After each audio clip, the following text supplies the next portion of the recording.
Üha enam inimesi reisib üle maailma erinevatel põhjustel ning seepärast on turism üks kiiremini kasvavaid majandusharusid.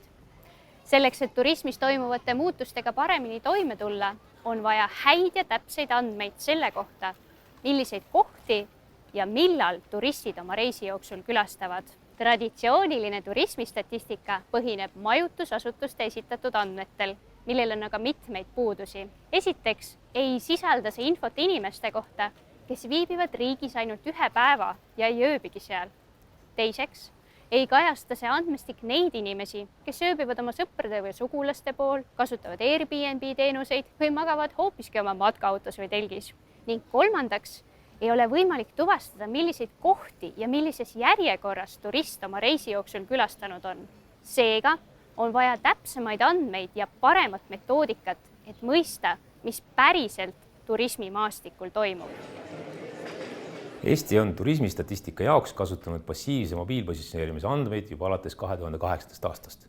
Need andmed kogunevad automaatselt mobiiloperatorite serverites ning sisaldavad infot selle kohta, millal ja millise mobiilmasti levialas telefonid ja seega ka välisturistid asuvad. Mobiilpositsioneerimise andmeid töödeldakse anonüümsel kujul, kasutades Positiumi tarkvaralisi lahendusi. Positium on ettevõte, mis tegeleb mobiilpositsioneerimise andmete töötlemise ja analüüsi tarkvara loomisega.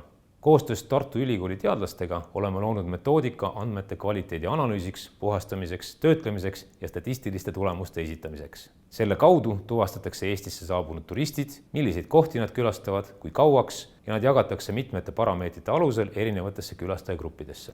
Analüüsist selgub, et pooled kõikidest Eestisse tehtavatest külastustest on ühepäevased, mis tähendab, et inimesed ei ööbigi siin. 2/3 kõikidest Eestisse tehtavatest külastustest saavad alguse Tallinnast ning neist omakorda 80% ei jõuagi Tallinnast kaugemale.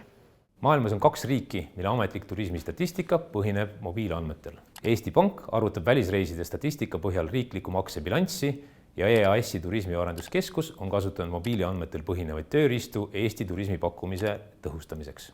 Teisel pool maakera Indoneesias kasutavad turismi- ja planeerimisministeerium mobiilpositsioneerimise andmestiku nii puuduva piiriületusstatistika kui ka investeeringute majandusliku kasu hindamiseks rahvusvaheliste ürituste puhul.